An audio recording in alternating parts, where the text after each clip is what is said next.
Your love is foreign to most, and yet is the most sought after. What happens when your presence enters the field of unfamiliar territory? It delicately causes a neuro response that is unfamiliar. And if you think about anything unfamiliar, it comes with uncomfortability, because at the root there is a desire, a knowing, a truth in all of us that love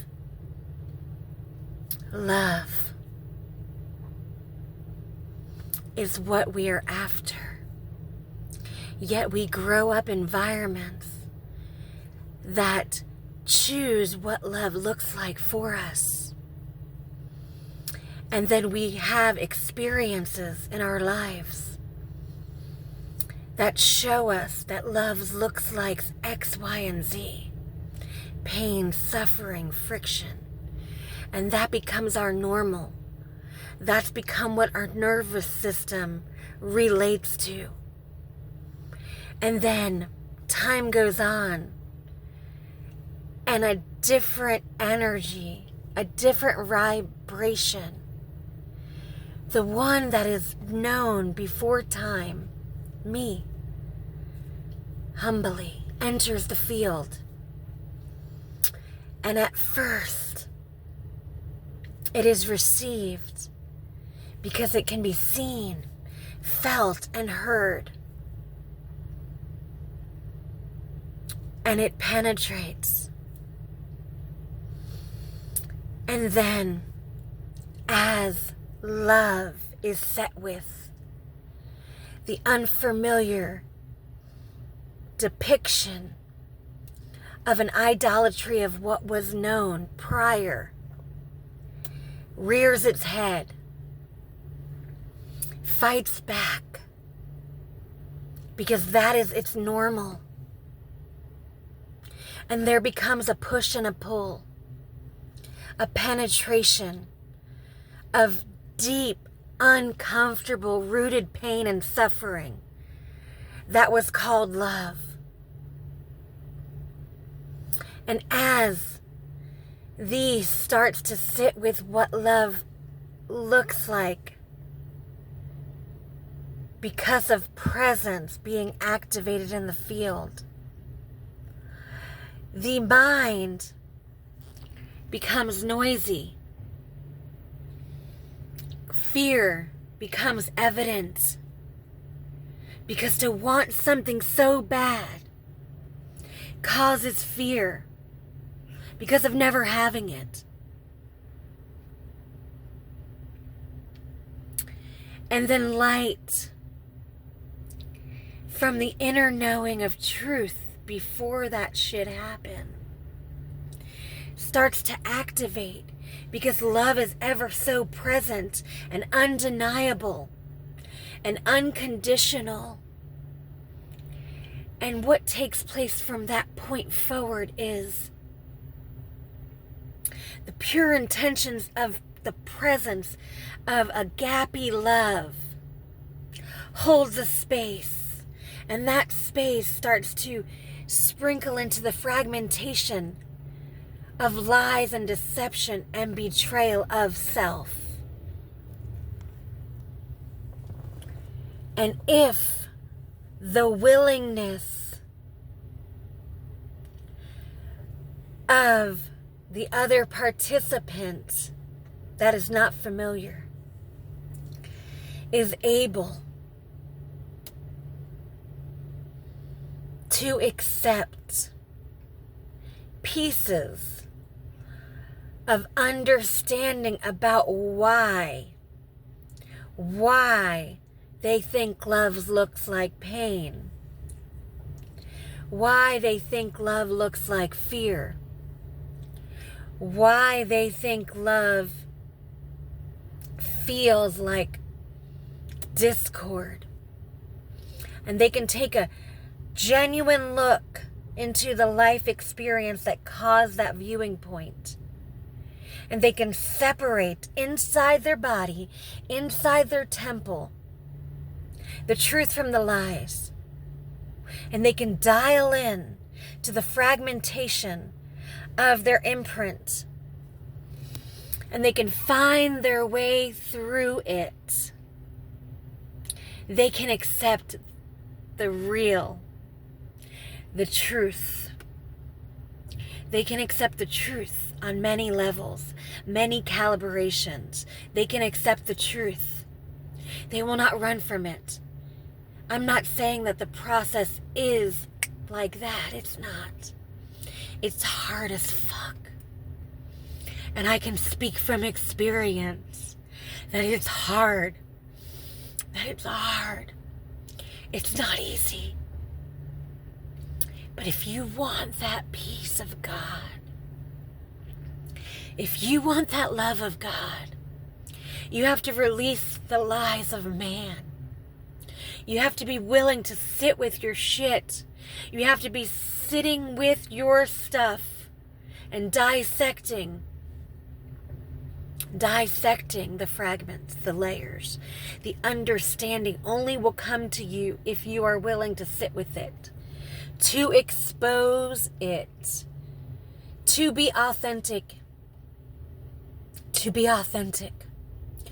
vulnerable, to be real, to not judge yourself, to not judge what others made you feel like, to not even judge the others that imprinted these things into you, because it's a life generational cycle. And we can only break it by going inside our hearts. Inside our hearts, we can only break it if we are willing to go inside. Not run, not escape, not be in denial of the pieces of ourselves that we have chosen for safety. We can forgive. We can accept that those pieces are a part of us, and our ego is our friend if we choose to see everything, the big picture of what's been happening inside us.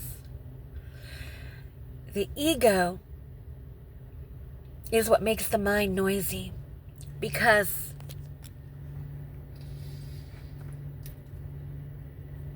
double-edged sword, friend and enemy, by your choices, by what you allow in your mind, in your heart, in your soul, in your field. What are you allowing? If you are allowing fear to breathe, fear is making you noisy. Fear is making you question. Fear is keeping you stuck. That is the root. The root is fear. And if you don't dig that fear, whatever that fear looks like, then you will stay in that same place. It doesn't matter. It doesn't matter where you move, where you go, who you're around. It's inside you that needs to be dug. It's inside you. Inside you, not outside you. And that beautiful light that you are underneath all that stuff that happened will come alive. Will breathe deeper. Will breathe deeper than the pain. Will breathe deeper than the discord. When you get real with you, that is the only way through. That is the only way through. To look yourself in the mirror, to accept the things that you have been choosing, and to allow the things that no longer serve you to leave. Speaking to yourself in a manner that is intentional.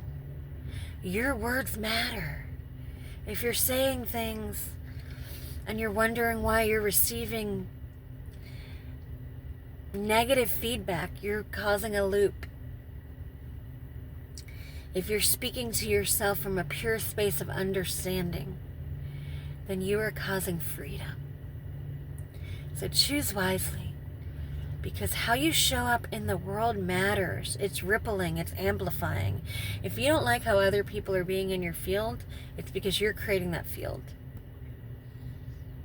Out of your love or out of your pain. So which one do you want to stand in? Which one do you want to ground in? It's anchor time.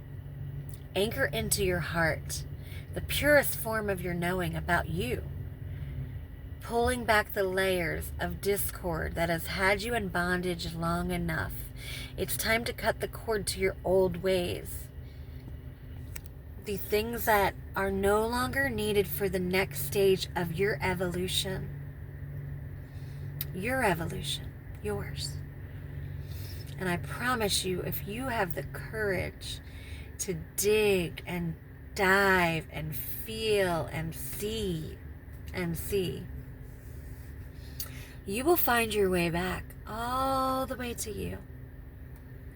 And you will flow in one accord to truth. And you will magnify the field for others. I pray that you get there. I pray that we all stand in unity, in peace and love and harmony, and say, we made it, we did it, because we didn't give up, because we had the desire to find that love, the agape, to be that love, to hold that light, to create that peace, because we are the creators. So take back your life force. Take it back. Bring in your inner intelligence that has been with you since infancy. And let no weapon formed against you prosper. I love you. Have a blessed day. I believe in you.